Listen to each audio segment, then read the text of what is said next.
മലയാള cinema ആരംഭിച്ചിട്ട് 50 വർഷം തികയുന്നു.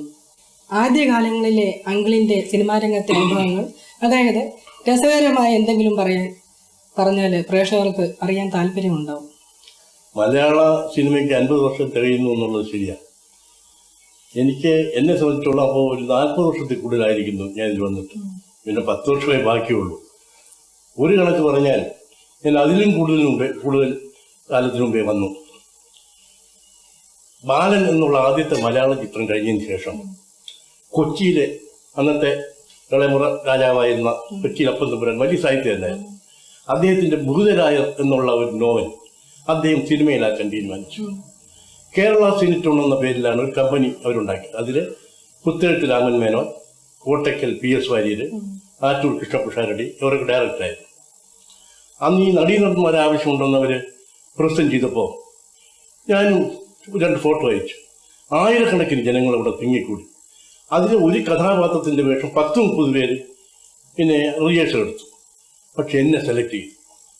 9 മാസക്കാലം അവിടെ രാജകീയമായ നിലയിൽ ജീവിച്ചു. S. നൊട്ടാണി, ബാലൻ ഡയറക്ട് ചെയ്ത S. നൊട്ടാണി തന്നെയായിരുന്നു അതിനും ഡയറക്റ്റായി ക്ഷണിക്കപ്പെട്ടത്. പക്ഷെ അത് പൊളിഞ്ഞു. ആ കണക്ക് നോക്കുമ്പോൾ ഏതാണ്ട് ഒരു 50 വർഷത്തോട് അടുപ്പിച്ചതിലില്ലയോ എന്ന് സംശയിക്കേണ്ടി വരും. ആദ്യം ഞാൻ നാടകം കൊണ്ടു നടക്കുകയായിരുന്നല്ലോ. എന്റെ ആദ്യത്തെ നാടകമായിരുന്നു സ്ത്രീ ഞാൻ എഴുതിയത്. അപ്പോൾ അന്ന് ഈ നാടക ലോകത്ത് എന്താണെന്ന് വെച്ചാൽ ഈ നായകന്മാർ പാടിയേ തീരും. അവൻ അംഗഭംഗമുള്ളവനായാലും ശരി, കണ്ണൂട്ടനായാലും ശരി, പല്ലുന്തിവനായാലും ശരി, മൂക്ക് പതുങ്ങിയാലും ശരി, അവിടെ പ്രശ്നമേ ഇല്ല. നല്ലവണ്ണം പാടണം. അവന് നായകന്റെ വേഷം കൊടുക്കും. അങ്ങനെ നൂറ്റാണ്ട് കാലമായിട്ടുള്ളൊരു കീഴ്വഴക്കമാണ്. അതുപോലെ തന്നെ ഹാർമോണിസ്റ്റ്, ചവിട്ട് ഹാർമോണിയം ഇട്ടുകൊണ്ട് രംഗത്തിന്റെ ഒരു കാൽഭാഗം അവൻ അപഹരിച്ചത്. മൈക്കില്ല, കുറച്ചു പാടണം. അങ്ങ് അറ്റത്തിരിക്കുന്നവന് കേൾക്കണം. അതുകൊണ്ട് നല്ല കണ്ഠം, വളരെ ശക്തിയുള്ള തൊണ്ടയുള്ളവനെ അന്ന് വിളിക്കുള്ളൂ.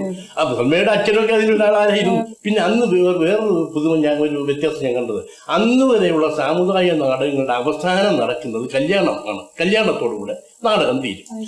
ഒരു കഥാപാത്രവും ഭാര്യമാരായിട്ട് സൃഷ്ടിക്കപ്പെട്ടിട്ടില്ല അന്നത്തെ എഴുത്തുകാർ. എന്താണെന്ന് അറിയാനും പറ്റും. അപ്പോ ആദ്യം നായകൻ നായിക ആരും തന്നെ കല്യാണം ചെയ്തിരിക്കും. അവസാനം ഒരു വിലൻ കാണും. വിലൻ സർവ്വ ദുർഗുണ സമ്പന്നനായിരിക്കും. മറ്റേ ആൾ സദ്ഗുണത്തിന്റെ ഒരു കേദാരമായിരിക്കും. ഒടുവിലെ ഒരു ബാങ്ക് മോഷണം എന്തോ ഗുണൊക്കെ വന്നിട്ട് അവൻ ചാവും, നായകൻ നായിക വാൻ ചെയ്യും. ഇതാണ് ഞാൻ എന്ത് ചെയ്തെന്ന് വെച്ചാൽ, ഞാൻ നാടകത്തിനിടയ്ക്ക് ആദ്യമായിട്ട് ചെയ്തത് ഞാൻ 2 ഭാര്യമാരെയാണ് സൃഷ്ടിച്ചത്, മക്കളുള്ള. അപ്പോ കല്യാണം ആവശ്യമില്ല. കല്യാണം കഴിഞ്ഞിട്ട് കഥ എങ്ങനെ കൊണ്ടുപോകാമെന്ന് അറിയാൻ വയ്യാത്തതുകൊണ്ടോ അതോ അന്നത്തെ എഴുത്തുകാർ അതിനെപ്പറ്റി സങ്കല്പിക്കാത്തതുകൊണ്ടോ എന്തോ ആയിരിക്കും അങ്ങനെ ഒരു സംഭവം ഉണ്ടായിട്ടില്ല. അതൊന്ന്. രണ്ടാമത് ഞാൻ ചെയ്തത്, ഈ ഹാർമോണിസ്റ്റിനെയും മൃദംഗക്കാരനെയും പിടിച്ച് തിരശ്ശീലയ്ക്ക് അകത്താക്കി അവരെ പുറത്തേ കാണിച്ചില്ല. അപ്പോൾ എത്രയോ വർഷം കൊണ്ട് നിലവിലിരിക്കുന്ന ഒരു സമ്പ്രദായം ഞാൻ എടുത്തു മാറ്റി ഒരു പ്രഭാതത്തിൽ. അതിന് അന്ന് വലിയ എതിരൊക്കെ ഉണ്ടായിരുന്നു. പക്ഷെ എന്നോടൊന്നും നടന്നില്ല. പിന്നീടൊന്നും പാടാത്ത നായകനെ ഉണ്ടാക്കി. കാരണം നായകൻ ഞാൻ തന്നെ ആയിരുന്നു. എനിക്ക് പാടാനൊട്ട് അറിഞ്ഞില്ല. അങ്ങനെ സംഭാഷണത്തിൽ കൂടി ഞാൻ ആളുകളെ വളരെ ആകർഷിച്ചു. സ്ത്രീ എന്നുള്ളത് ഒരു മനഃശാസ്ത്രപരമായ നാടകമായിരുന്നു. അത് ഇന്നും കളിച്ചാലും അതിനൊരു പുതുമയുണ്ട്. അത് തന്നെയായിരുന്നു എൻ്റെ ആദ്യത്തെ സിനിമയും. സിനിമ എടുത്തത് വേറൊരാളായിരുന്നു. അന്ന് ഈ സ്ക്രിപ്റ്റ് എഴുതാനൊന്നും എനിക്ക് അറിഞ്ഞൂടാ. അപ്പൊ ഈ സംവിധായകനും മലയാളത്തിൽ വലിയ സാഹിത്യമൊന്നും പിടിയില്ലാത്തതുകൊണ്ട് അങ്ങേറെ കൊണ്ടും എൻ്റെ ആശയം കൂടെ എഴുതാൻ സാധിക്കില്ല. അപ്പൊ ഞാൻ തന്നെ അതങ്ങ് എഴുതി. അപ്പൊ അന്ന് വരെ ഞാൻ സ്റ്റുഡിയോ കണ്ടിട്ടില്ല. പിന്നെ ഞാൻ സിനിമ ക്യാമറ കണ്ടിട്ടില്ല, ഒന്നും കണ്ടിട്ടില്ല. എങ്ങനെയാണ് സിനിമ സ്ക്രിപ്റ്റ് എഴുതണമെന്ന് അറിഞ്ഞുകൂടാ. പക്ഷെ സിനിമ ഹിന്ദിയും തെലുങ്കും ഒക്കെയുള്ള അന്നത്തെ സിനിമകൾ കണ്ടുകൊണ്ടുള്ള പഴക്കത്തിൽ ഇങ്ങനെയൊക്കെ ഇരിക്കണം എന്നൊരു തോന്നൽ വെച്ച് ഞാൻ തന്നെ സ്ക്രിപ്റ്റ് എഴുതി. അപ്പൊ fade out, mix, close-up, mix shot, ഇതിനൊന്നും എനിക്ക് സാങ്കേതിക പദങ്ങൾ അറിയാത്തതുകൊണ്ട് ഞാൻ ഒരു കഥാപാത്രത്തിന് പ്രാധാന്യം കൊടുക്കുന്ന സമയത്ത് ഇത് വലിയ മുഖമായിട്ട് കാണിക്കണം, ഇത് 2 പേരുടെ വലിയ മുഖം വേണം, ഇത് എല്ലാവരെയും കൂട്ടിച്ചേർത്ത് കാണിക്കണം, പിന്നെ ഈ രംഗം കുറച്ച് തേഞ്ഞു മാഞ്ഞ് അടുത്ത രംഗം പ്രകാശമാനമായി തീരണം. ഇതിന് ഫേഡ് ഔട്ട് എന്നുള്ള ടെക്നിക്കൽ നെയ്ത്തിലൊക്കെ ഇങ്ങനെയാണ് എഴുതിയത്. ഇങ്ങനെ എഴുതി ഏതായാലും അത് അഭിനയിച്ചു. ഈ നാടകവും സിനിമയും കൂടെ താരതമ്യം ചെയ്യാൻ പറ്റുമോ? നാടകമാണ് പ്രയാസം. കാരണം ഇത് മാംസവുമായിട്ടുള്ള കളിയാണ്. ഇവിടെ ഒരു തെറ്റ് വന്നാൽ പിന്നെ ആ തെറ്റ് തന്നെ. അത് തിരിച്ച് സിനിമ പോലെ റീടേക്ക് ചെയ്യാൻ നോക്കൂലല്ലോ. നാടകത്തിൽ കരയണമെങ്കിൽ കരഞ്ഞു തന്നെ തീരണം നടൻ. ഇവിടെ ഗ്ലിസറിനുണ്ട്, എടുത്തിട്ട് കൊടുത്താൽ മതി, ഏത് കൊലപാതകയും കരയും. സിനിമ എന്ന് പറയുന്നത് ഒരു പരിചയത്തിൽ കൂടി പിന്നെ നമുക്ക് മുടുക്കന്മാരാകാവുന്ന ഒന്നാണ്. അങ്കിളിന് നാടകത്തിലാണോ അധികം സംതൃപ്തി തോന്നിയത് അതോ സിനിമയിലാണോ? നാടകത്തിൽ എന്നുള്ള നമുക്ക് നാടകത്തിൽ എന്തോ ചെയ്തു എന്നൊരു സംതൃപ്തിയുണ്ട്. സിനിമയിലെങ്കിൽ ഇത് മുറിച്ച് ഇത് മരണം ആദ്യം നടക്കും, പ്രസവം പിന്നീട് നടക്കും, ഇങ്ങനെയൊക്കെയുള്ള ഇടപാടുകൾ. മറ്റെങ്കിലും ഒരേ ഇതിൽ ലൈഫുണ്ട്. അത് മാത്രമല്ല, നമ്മൾ മനുഷ്യന്റെ ഈ ജീവനുള്ള മനുഷ്യന്റെ മുമ്പിലല്ലേ നമ്മൾ ഫേസ് ടു ഫേസ് കാണുകയില്ല. ഇന്ന് ഈ നടീനടന്മാരെ കാണാൻ കൂടുന്നതിനെക്കാട്ടിലും അന്ന് നടീനടന്മാരെ കാണാൻ കൂടുമായിരുന്നു. എന്നെയൊക്കെ സത്യം പറഞ്ഞാൽ ഒരു കാലഘട്ടത്തിൽ സിനിമയിൽ അഭിനയിച്ചു കഴിഞ്ഞതിന് ശേഷം എന്നെ കാണുന്നതിനേക്കാൾ കൂടുതൽ ഞാൻ നാടകത്തിൽ ചെന്നിറങ്ങുമ്പോൾ എന്നെ കാണാൻ ആളുകൾ ചുറ്റും കൂടി. ഒരു നടനായത് ഒരു ഭാഗ്യമായി കരുതുന്നു. ഒരു ഭാഗ്യമാണ്. ഇതിന്റെ മൊത്തത്തുക ഭാഗ്യമാണ്. സിനിമയിൽ അഭിനയിക്കുക എന്ന് പറഞ്ഞത് 70% ഭാഗ്യമാണ് എന്നും ഞാൻ വിശ്വസിക്കുന്നു. ആദ്യകാലത്തെ സിനിമയിലുള്ള അനുഭവങ്ങളും ഇപ്പോഴുള്ള സിനിമയിലെ അനുഭവങ്ങളും തമ്മിലുള്ള അങ്കിളിന്റെ വ്യത്യാസം എന്താണ്?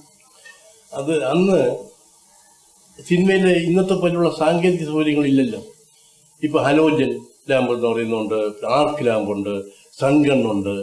പിന്നെ ക്യാമറ തന്നെ ഇന്ന് വളരെ എളുപ്പത്തിലെടുത്ത് ഒരാൾക്ക് ചുമ്മാ കയ്യിലെത്തി കൊണ്ടാവുന്ന സൗകര്യമുള്ള ക്യാമറയുണ്ട്. അന്നങ്ങല്ല. അന്ന് ഡബ്ബറി എന്നും അതൊക്കെ പറയുന്നത് കുട്ടിപ്പത്തായം പോലെ ഇരിക്കും. ഇതൊക്കെ തൂക്കിയെടുത്തൊക്കെ വെക്കാനൊക്കെ വലിയ വിഷമമുണ്ട്. സൗണ്ടൊക്കെ ഇപ്പൊ തന്നെ ഇപ്പോഴത്തെ ആണെങ്കിൽ പിന്നെ എല്ലാം ഡബ്ബിങ് ഇടപാടാണ്. മറ്റത് കൊട്ടാരവും കുടിലും പിന്നെ കോവിലും കടലും ഒക്കെ പിന്നെ ഫ്ലോറിനകത്ത് സ്റ്റുഡിയോക്കകത്ത് സജ്ജീകരിക്കുന്നതാണ്. ഇപ്പൊ അതല്ല. ഇത് കുറെ കാലമായിട്ട് എല്ലാം വെളിയിലാണല്ലോ നടക്കുന്നത്. രണ്ടാമത് നടീനന്മാർ കുറെ കൂടെ ഡിവോഷണലായിരുന്നു എന്ന് എനിക്ക് തോന്നി. പ്രൊഡ്യൂസർമാര് എപ്പോഴും ഈ ഷൂട്ട് ചെയ്യുന്ന സമയത്ത് അവിടെ ഉണ്ടായിരിക്കും, അവരുടെ സാന്നിധ്യം ഉണ്ടായിരിക്കും. ഒരൊറ്റ ഷാട്ട് പോലും അവരെ കൂടാതെ എടുക്കില്ല. അവർക്ക് പേടിയാ, ഇത് നഷ്ടപ്പെട്ടുപോകണമെങ്കിൽ നഷ്ടപ്പെട്ടുപോകണമെന്ന് പറഞ്ഞാൽ അവരതിൽ തന്നെ ഞെന്തിക്കും. ഈ അർദ്ധരാത്രി വെളുക്കുന്നവരൊക്കെയാണ് ഷൂട്ടിങ്. ഈ വെളുക്കുന്നവരെ അവരെങ്ങനെ ഇരിക്കും പ്രൊഡ്യൂസർ. ഇന്നത്തെ ചുറ്റുപാട് എങ്ങനെയെന്ന് വെച്ചാൽ ഇന്ന് ഞാൻ പോകുന്നിടത്ത് പ്രൊഡ്യൂസർമാരെ കൂടെ കാണുന്നതല്ലാതെ അവരെ ആരാണെന്ന് അന്വേഷിച്ച് നടക്കേണ്ടിയിരിക്കുന്നു. അങ്ങനെ ഒരു വ്യത്യാസമുണ്ട്. പിന്നെ ഇന്ന് 15 ദിവസവും 20 ദിവസവും കൊണ്ടൊരു പടം എടുത്ത് തീർക്കും. അന്ന് 6 മാസം 8 മാസം ഒക്കെ കുറഞ്ഞത് വേണ്ടി വരും. ഇത്രയും സാങ്കേതിക സൗകര്യങ്ങളത്തെ പോലെ അതില്ല. ഇത്രയൊക്കെ വ്യത്യാസങ്ങളേ ഉള്ളൂ. പല കഥാപാത്രങ്ങളും എക്കാലം ഓർമ്മയിൽ നിൽക്കേണ്ടതാണ്. അങ്കിളിന്റെ തന്നെ അഭിപ്രായത്തില് ആ കൂട്ടത്തിൽ ഓർമ്മിക്കപ്പെടുന്ന പ്രത്യേകതകളുള്ള ഏതെങ്കിലും വേഷങ്ങൾ ഉണ്ടോ?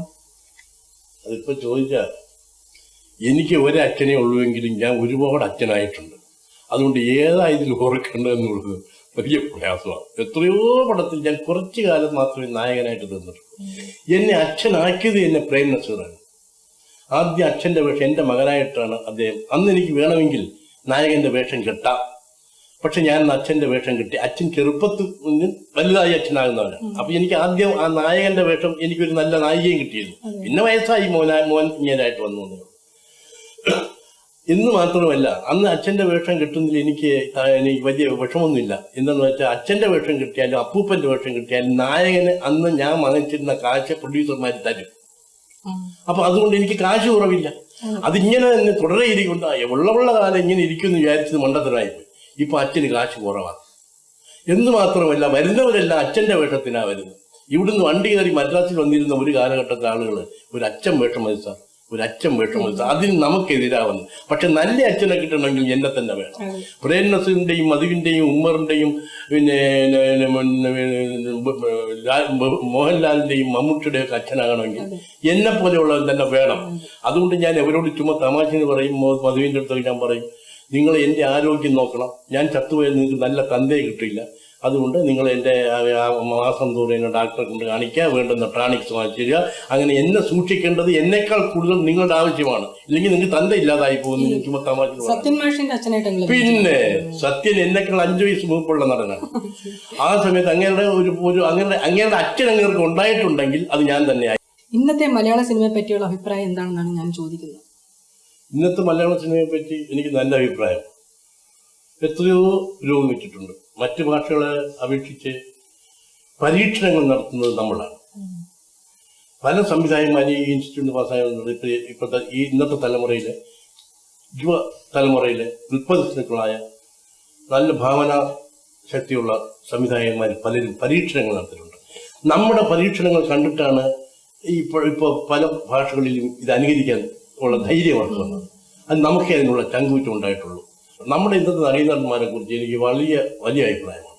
എല്ലാം നല്ലവന്മാരും പിന്നെ തൻ്റെ തൊഴിലിനോട് താൻ ചെയ്ത ജോലിയോട് ആത്മാർത്ഥതയുള്ളവരും പിന്നെ കൃത്യനിഷ്ഠയുള്ളവരും ഒക്കെയാണ്. ഈ സംവിധായകരെ സംബന്ധിച്ചോളം അന്നുള്ള സംവിധായകരാണോ കൂടുതൽ സംതൃപ്തി തോന്നിയിരിക്കുന്നത് ഇന്നുള്ള പിന്നെ ഇപ്പോഴത്തെ സംവിധാനമല്ലേ, ഈ പിള്ളേർ പഠിച്ചോണ്ട് വരില്ലേ സംവിധാനം. അതുകൊണ്ട് ഇവർക്ക് പുതിയ പുതിയ ആശയങ്ങളുണ്ട്. ഈ ആശയങ്ങളൊന്നും പണ്ടത്തെ ആളുകൾക്കില്ല.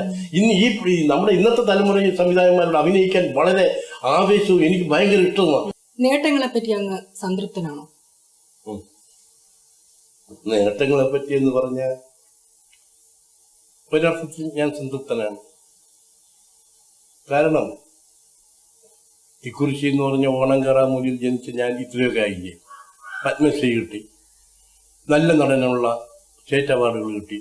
1952 കഥ, തിരക്കഥ, സംഭാഷണം, ഗാനരചന, നായകന്റെ വേഷം, സംവിധാനം, നിർമ്മാണം, ഇങ്ങനെ 7 കൂട്ടം കാര്യങ്ങൾ ആദ്യമായിട്ട് ചെയ്തവൻ ഞാനാണ്. ഞാനൊരു കൊച്ചുനാളിലെ നല്ല കവിയാണ്, ഒരുപാട് കവിതകൾ എഴുതിയിട്ടുണ്ട്.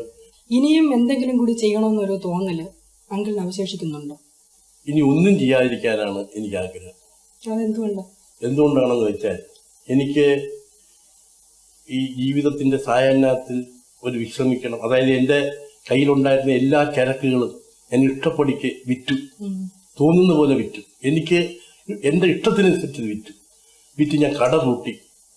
അതിന്റെ താക്കോൽ ഉടമസ്ഥനോട് കൊടുക്കണം എന്നുള്ള വിശ്വാസത്തിൽ കടയും പൂട്ടി. ഇനി കച്ചവടം വേണ്ട എന്ന് പറഞ്ഞ് ഇറങ്ങി തിരിച്ചു, താക്കോൽ ഉടമസ്ഥനെ ഏൽപ്പിക്കാൻ. അവിടെ ചെന്ന് എൻ്റെ കണക്കും കടവും ഒക്കെ തീർത്ത് രസീത് വാങ്ങി വിശ്രമിക്കണതായിരുന്നു.